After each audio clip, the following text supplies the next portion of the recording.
한국고용정보원에서 발간한 한국직업정보에서는 평균 연봉이 가장 높은 직업 1위부터 50위를 공개했는데요.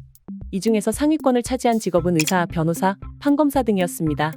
이번 영상에서는 앞선 직업들을 제외한 국내에서 돈을 가장 많이 버는 직업 탑5를 소개하고 다음 편에서는 국내에서 돈을 가장 많이 버는 자격증에 대해서 소개하겠습니다. 그럼 바로 시작합니다. 송소장. 헬리콥터 조종사는 승객이나 화물의 수송, 인명구조, 응급환자 이송, 항공측량 등을 위하여 헬리콥터를 조종하는 사람을 말합니다.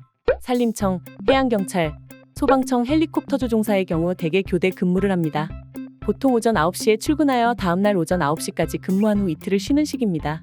대기업 전용 헬리콥터 조종사의 경우 스케줄이 따로 정해져 있지 않아 대기를 하는 경우가 많습니다. 헬리콥터 조종사로서 활동하기 위해서는 반드시 해당 면허를 취득하여야 하는데 면허를 발급받기 위해서는 교통안전공단에서 주관하는 조종사 면허시험에 합격해야 합니다. 경찰 소방헬기 조종사가 되기 위해서는 각 부처에서 주관하는 시험에 통과해야 하며 이 밖에 영어회화 능력도 중요합니다. 관련 학과는 대표적으로 항공학과가 있으며 관련 자격증은 사업용, 운송용, 자가용 총 3가지의 국가 전문 자격증이 있습니다. 회계사의 대표 업무 중 하나는 회계감사로 일반인이나 기관으로부터 투자를 받기 위해 회사가 경영성과나 재무상태 등의 정보를 제공할 때 이 정보가 거짓이나 오류 없이 작성되었는지를 조사하고 검사하는 일을 합니다. 이 밖에도 회계서류 작성, 법인세 보고서 등 회계감사 외에도 세무서비스, 경영 컨설팅 등을 수행합니다. 회계사 중 공공기관이나 기업체에 고용된 회계사는 업무시간이 정해져 있는 편이나 개업회계사무소 혹은 회계법인 등에 근무하는 경우 정규시간 외에도 근무하는 경우가 많습니다. 특히 회계 업무의 특성상 감사보고서 제출 시기에 업무가 과도하여 스트레스가 있을 수 있습니다. 회계사가 되기 위해서는 공인회계사 자격시험에 합격해야 합니다. 시험 응시 자격은 회계학, 세무 관련 4과목, 경영학 3과목, 경제학 1과목을 이수해야 주어집니다. 연령에 응시 제한이 없기 때문에 시험 응시 자격 요건인 24학점을 학점은행제를 이용하여 갖추는 방법도 있습니다. 학점은행제는 고졸 이상의 학력을 가진 사람이면 이용 가능합니다. 원서 접수 시 취득한 24학점 인정신청과 공인영어 성적 인정신청을 거쳐야 합니다. 공인회계사 시험에 합격한 후에도 회계법인, 공인회계사회, 금융감독원 등 관련 기관에서 실무수습을 받고 한국공인회계사회에 등록해야만 정식 회계사로 활동할 수 있습니다. 관련 학과는 대표적으로 경영학과가 있으며 관련 자격증은 공인회계사가 유일합니다. 경제학연구원은 국내외 경제 현황을 파악 분석하고 전망하며 제도, 금융, 노동, 지역 등의 전문 분야를 연구합니다. 예를 들어 국내외 화폐 정책, 투자 및 자금 전환을 규제하는 등 경제 정책을 정립하는 연구를 합니다. 보통 오전 9시에서 오후 6시까지 근무하지만 파트타임으로 일하는 경우도 있습니다. 연구를 이어가기 위해 초과 근무를 하는 경우도 있습니다. 경제학 분야 석사학위 이상의 학력을 소지해야 합니다. 대학원에 진학하면 세부 경제학 전공의 각종 개념과 이론 등을 배우고 연구 수행을 위해 필요한 연구 방법 등을 배우게 됩니다. 관련 학과는 대표적으로 경제학과가 있으며 관련 자격증은 따로 정해져 있지는 않습니다. 토지, 기업, 재산 및 기타 부동산, 보석, 미술품 등의 경제적 가치를 평가하여 화폐 가치로 산정하는 업무를 수행하며 정부에서 매년 고시하는 공시지가나 국세, 지방세 등의 부과기준 가격 산정을 위한 감정평가를 실시하거나 공공사업을 수행하는 데 필요한 주택단지나 공업단지 조성 및 도로 개설 등의 필요한 보상평가를 위해 자산을 조사하고 평가하는 업무를 수행합니다. 감정 대상물에 대한 조사와 평가서 작성에 많은 시간을 보내는 편이며 현장 조사를 위해 외부 출장을 가는 경우가 많은 편입니다. 그 현장 방문은 대부분 자신보다는 고객의 스케줄에 맞춰서 진행되기 때문에 유동적입니다. 감정평가사가 되기 위해서는 국가 전문 자격 시험인 감정평가사 시험에 합격하고 감정평가법인, 합동사무소, 감정평가협회 등 국토해양부 장관이 지정하는 기관에서 1년간의 실무교육을 거쳐야 합니다. 관련 학과는 대표적으로 법학과가 있으며 관련 자격증으로는 감정평가사, 보석감정사, 보석감정산업기사 등이 있습니다. 항공기 조종사는 항공기를 정해진 시간에 목적지까지 안전하게 도착할 수 있도록 조종합니다. 사람이나 화물을 실어 나르는 일 이외의 탐색, 구조, 항공측량 활동, 새로운 비행기의 성능을 평가하기 위한 테스트 비행 등을 할 때도 있습니다. 민간 항공회사에서 근무하는 항공기 조종사는 비행 스케줄에 따라 일하는데 한 달 평균 비행 시간은 70에서 100시간 정도입니다. 휴일이나 연휴 기간에는 오히려 비행이 더 많으며 결항이나 비행대기 등이 발생할 수 있어 근무 일정이 일정하지 않을 수 있습니다. 항공기 조종사가 되는 방법은 대표적으로 4가지가 있습니다. 첫 번째, 공군사관학교 공군 소위로 임관하여 15년간 군조종사로 복무하는 방법. 두 번째, ROTC 공군 소위로 임관하여 10년에서 13년의 의무복무 기간을 마치는 방법. 세 번째, 항공운항학과가 개설된 대학에 진학하여 항공기 조종사로 진출하는 방법. 네 번째, 국토교통부가 지정한 전문교육기관에서 조종사 과정 교육을 받고 조종사 자격증을 취득하는 방법입니다. 관련 학과는 대표적으로 항공운항학과가 있으며 관련 자격증으로는 교통안전공단에서 주관하는 항공기조종사가 있습니다. 이상으로 국내에서 가장 돈을 많이 버는 직업에 대해서 알아봤습니다.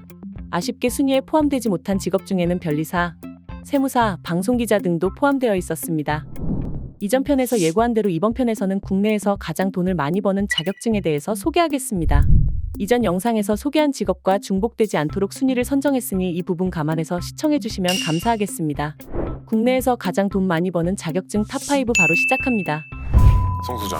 손해사정사는 보험사고로 생긴 손해에 대하여 그 원인과 손해의 정도를 조사한 후 관련 법규와 약관에 따라 손해액과 보험금을 계산하는 업무를 수행합니다. 취득한 자격증에 따라 신체재물, 차량으로 구분되고 세 가지 모두를 소지할 경우 종합손해사정사로 불리게 됩니다. 자료 수집 및 분석을 위해 사무실에서 일을 하기도 하지만 사고 현장에 방문하여 조사하는 경우가 많고 피해자를 만나기 위해 병원 등 외부 출장도 잦은 편입니다. 금융감독원에서 실시하는 손해사정사 시험에 합격하여야 하며 1차, 2차 시험에 합격한 후 금융감독원, 보험회사 등에서 6개월의 실무수습을 마쳐야 합니다. 관련 학과로는 대표적으로 경영학과가 있으며 관련 자격증은 손해사정사가 유일합니다.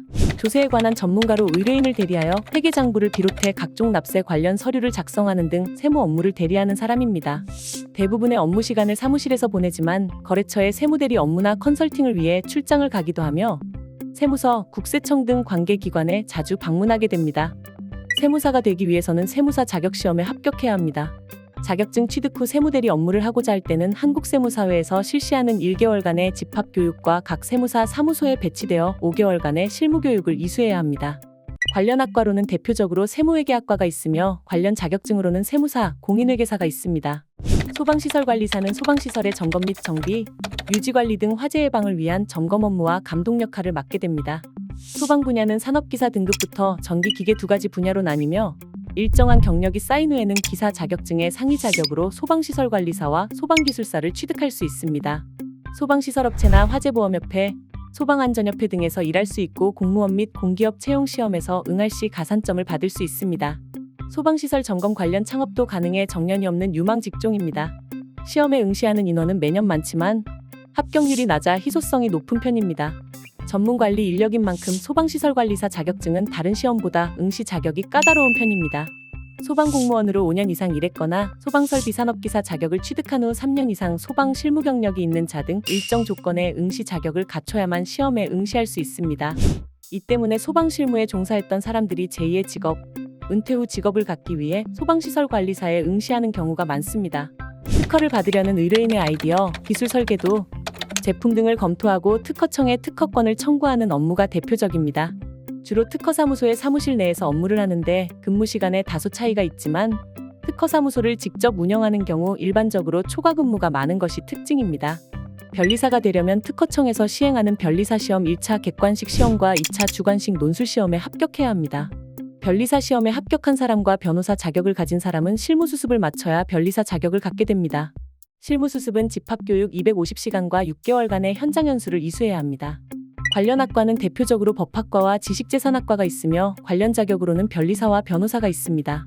국회의원 다음으로 연봉이 높은 직업으로 알려진 도선사는 입출항하는 선박이 안전하게 항로를 운항할 수 있도록 승선하여 선박을 안전한 수로로 안내합니다.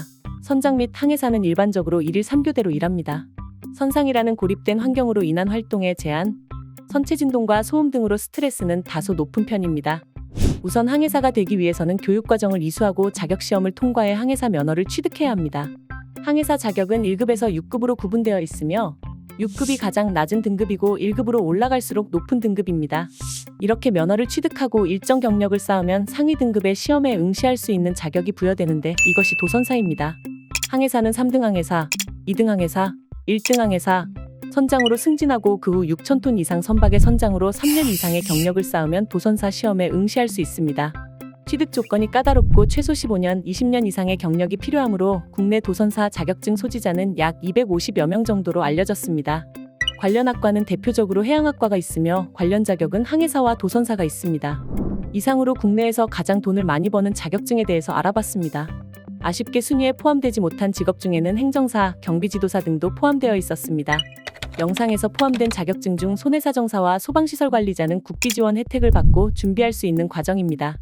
상세한 내용은 영상 하단 고정 댓글을 참고해 주시기 바랍니다. 궁금한 사항은 카카오톡, 문의사항은 공식 홈페이지 이용해 주시면 감사하겠습니다. 언제나 전문 상담진이 여러분과 함께하고 있습니다. 구독과 좋아요는 영상 제작에 큰 힘이 됩니다. 오늘도 영상 시청해 주셔서 감사합니다.